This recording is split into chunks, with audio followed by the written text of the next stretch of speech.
ನಮಸ್ಕಾರ. ಸುಮನ್ ಟಿವಿ ಕನ್ನಡಕ್ಕೆ ಸ್ವಾಗತ.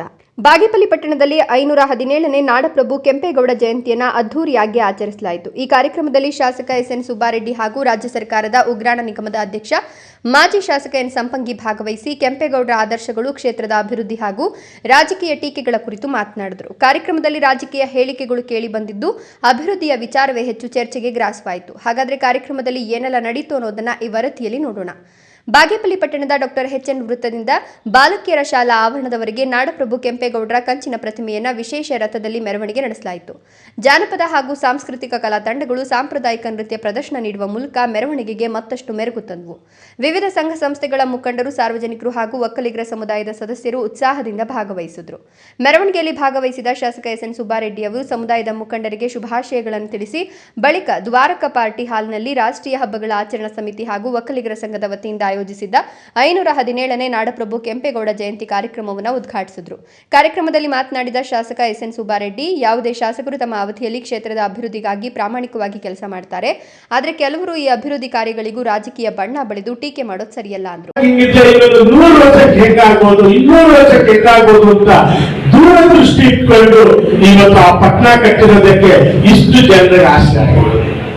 ಇಷ್ಟೊತ್ತು ನಮ್ಮ ಹಿರಿಯರು ಮಾತನಾಡ್ತಾ ಇದ್ದೀವಿ. ಒಬ್ಬ ಯಾವುದೇ ಒಬ್ಬ ಜನಪ್ರತಿನಿಧಿ ದೊರೆಗೆ ಅವರದೇ ಆದಂತ ಒಂದು ಜನರಿಗೋಸ್ಕರ ಒಂದು ಆಸೆ, ಆಕಾಂಕ್ಷೆ ಇಟ್ಕೊಳ್ಬೇಕಾಗುತ್ತೆ. ಅದು ಹೇಗಾದ್ರೂ ಮಾಡಿ ಜೀವನದಲ್ಲಿ ಮುಂದೆ ತರಬೇಕು ಅಂತ ಆಸೆ ಇಟ್ಕೊಂಡಾಗ ಇಂತಹ ಕಾರ್ಯಗಳು ನಡೆಯಕ್ಕೆ ಸಾಧ್ಯ. ಆದ್ದರಿಂದ ನಾವೆಲ್ಲರೂ, ನಾನು ಎಷ್ಟೋ ಸಮಾರಂಭಗಳಲ್ಲಿ ಮಾತನಾಡ್ತಿದ್ವಿ, ಈಗ ನಾವೆಲ್ಲರೂ ಇಲ್ಲಿದ್ದೀವಿ. ಆದ್ರೆ ನಾನು ಸರ್ಕಾರಕ್ಕೂ ನಾನು 2-3 ಸಲ ಬಜೆಟ್ ಅಲ್ಲಿ ಮಾತನಾಡಿದ್ದೀನಿ. ಜೊತೆಗೆ ಜಯಂತಿ ದಿವಸ ಪ್ರತಿಯೊಂದು ಶಾಲೆಯಲ್ಲಿ ಒಂದು ಪೀರಿಯಡ್ ಕೆಂಪೇಗೌಡ ಇತಿಹಾಸ ಬಗ್ಗೆ ತಿಳಿಸಿದಾಗ ಇನ್ನಷ್ಟು ಜನರಿಗೆ ನಾವು ಸುಮಾರು ಸಲ ನಾನು ಇದನ್ನು ಸರ್ಕಾರಕ್ಕೂ ಗಮನಕ್ಕೆ ತಂದಿದ್ದೀನಿ. ಯಾಕಂದ್ರೆ ನಾವೆಲ್ಲಲ್ಲಿ ಈ ಕೆಂಪೇಗೌಡ ಇತಿಹಾಸ ಪುಟ್ಟನೆ ಮಾಡಿದಾಗ ಅವ್ರ ಮನಸ್ಸಲ್ಲಿ ನಾನೊಬ್ಬ ಕೆಂಪೇಗೌಡ ಆಗ್ಬೇಕು ಅಂತ ಆಸೆ ಬರುತ್ತೆ, ಮಕ್ಕಳು ಚೆನ್ನಾಗಿರ್ತಾರೆ ಅಂತ ನನ್ನ ಆಸೆ. ಅದರಿಂದ ಇನ್ನಷ್ಟು ನಾವು ಇಂತಹ ಜಯಂತಿ ಆಚರಣೆ ಮಾಡಬೇಕು. ಈ ಮಹಾನ್ ಭಾವರು ನಡೆದಂತ ದಾರಿಯಲ್ಲಿ ನಡೆಯಬೇಕು. ಇವರು ಕೊಟ್ಟಂತಹ ಮಾರ್ಗದರ್ಶನ ನಾವು ನಡೆದಾಗ ಟೀಕೆಗಳು ಕೆಲ ದಿನ ಮಾತ್ರ ಇರ್ತವೆ, ಆದರೆ ಅಭಿವೃದ್ಧಿ ಕೆಲಸಗಳು ಶಾಶ್ವತವಾಗಿ ಜನರ ನಡುವೆ ಉಳಿತವೆ. ಆದ್ದರಿಂದ ರಾಜಕೀಯಕ್ಕಾಗಿ ಅಭಿವೃದ್ಧಿಯನ್ನು ಪ್ರಶ್ನಿಸುವ ಬದಲು ಕ್ಷೇತ್ರದ ಬೆಳವಣಿಗೆಗೆ ಎಲ್ಲರೂ ಕೈ ಜೋಡಿಸಬೇಕು ಅಂದರು. ಇದೇ ವೇಳೆ ಜಯಂತಿಗಳ ಮಹತ್ವದ ಕುರಿತು ಮಾತನಾಡಿದ ಅವರು, ಮಹನೀಯರ ಜಯಂತಿಗಳನ್ನು ಕೇವಲ ಆಚರಣೆಗೆ ಸೀಮಿತಗೊಳಿಸದೆ ಅವರ ಆದರ್ಶ, ಚಿಂತನೆ ಹಾಗೂ ಸಮಾಜಮುಖಿ ಕಾರ್ಯಗಳನ್ನು ವಿದ್ಯಾರ್ಥಿಗಳಿಗೆ ಪರಿಚಯಿಸಬೇಕು ಅಂದರು. ಮುಂದಿನ ಪೀಳಿಗೆಗೆ ಮಹನೀಯರ ಜೀವನ ಸಂದೇಶಗಳು ತಲುಪಿದಾಗ ಮಾತ್ರ ಸಮಾಜ ಉತ್ತಮ ದಿಕ್ಕಿನಲ್ಲಿ ಸಾಗ್ತದೆ. ಶಾಲಾ ಕಾಲೇಜುಗಳಲ್ಲಿ ಸಹ ಇಂತಹ ಮಹನೀಯರ ಬಗ್ಗೆ ಮಕ್ಕಳಿಗೆ ತಿಳಿಸುವ ಕಾರ್ಯಕ್ರಮಗಳು ಹೆಚ್ಚಾಗಬೇಕು ಅಂತ ಸಲಹೆ ಕೊಟ್ಟರು. ನಾಡಪ್ರಭು ಕೆಂಪೇಗೌಡರಂತಹ ಮಹಾನ್ ನಾಯಕರು ಆಡಳಿತವನ್ನು ಹೇಗೆ ನಡೆಸಬೇಕು ಎಂಬುದಕ್ಕೆ ಆದರ್ಶವಾಗಿದ್ದಾರೆ. ಅವರ ಆಡಳಿತ ವೈಖರಿ ಇಂದಿನ ಜನಪ್ರತಿನಿಧಿಗಳಿಗೆ ಮಾರ್ಗದರ್ಶನ ನೀಡುತ್ತದೆ ಅಂತ ಹೇಳಿದರು. ಇದಲ್ಲದೆ ಪಕ್ಷ, ಜಾತಿ ಹಾಗೂ ವೈಯಕ್ತಿಕ ಭೇದಾಭಿಪ್ರಾಯಗಳನ್ನು ಮರೆತು ಎಲ್ಲರೂ ಒಗ್ಗಟ್ಟಿನಿಂದ ಕೆಲಸ ಮಾಡಿದರೆ ಮಾತ್ರ ಕ್ಷೇತ್ರದ ಅಭಿವೃದ್ಧಿ ಇನ್ನಷ್ಟು ವೇಗ ಪಡೆಯುತ್ತದೆ ಅಂತ ಶಾಸಕರು ಅಭಿಪ್ರಾಯಪಟ್ಟರು.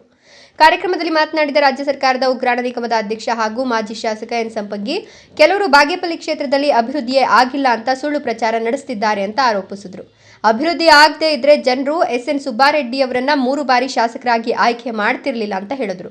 ಕ್ಷೇತ್ರದ ಅಭಿವೃದ್ಧಿಗಾಗಿ ಕಾಂಗ್ರೆಸ್ ಸರ್ಕಾರ ಹಲವು ಯೋಜನೆಗಳನ್ನು ಕೈಗೊಂಡಿದ್ದು, ಪಾತಪಾಳ್ಯ ಸಮೀಪದ ಗಂಟ್ಲಮಲ್ಲಮ್ಮ ಡ್ಯಾಂ ನಿರ್ಮಾಣಕ್ಕೆ ಸುಮಾರು 200 ಕೋಟಿ ರೂಪಾಯಿ ಅನುದಾನ ಮಂಜೂರಾಗಿದೆ ಅಂತ ಹೇಳಿದ್ರು.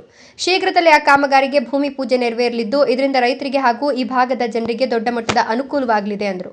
ನಾಡಪ್ರಭು ಕೆಂಪೇಗೌಡರ ಕುರಿತು ಮಾತನಾಡಿದ ಎನ್. ಸಂಪಂಗಿ, ಇಡೀ ವಿಶ್ವದಲ್ಲಿ ಬೆಂಗಳೂರಿಗೆ ವಿಶೇಷ ಗುರುತು ಸಿಕ್ಕಿರೋದಕ್ಕೆ ಕೆಂಪೇಗೌಡರ ದೂರದೃಷ್ಟಿಯೇ ಕಾರಣ ಅಂದರು.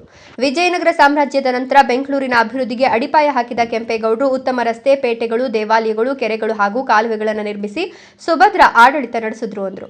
ಯಾವುದೇ ಜಾತಿ, ಧರ್ಮ ಅಂದೇ ಎಲ್ಲರಿಗೂ ಅವಕಾಶ ಕಲ್ಪಿಸಿದ ಅವರು ಕೃಷಿ ಅಭಿವೃದ್ಧಿಗೆ ಹೆಚ್ಚಿನ ಆದ್ಯತೆ ನೀಡಿದರು. ನೀರಿನ ಕೊರತೆ ಎದುರಾಗದಂತೆ ಕೆರೆಕಟ್ಟೆ ಹಾಗೂ ಕಾಲುವೆಗಳನ್ನು ನಿರ್ಮಿಸಿ ಜನಪರ ಆಡಳಿತ ನಡೆಸಿದ್ರು ಅಂತ ಕೊಂಡಾಡಿದರು.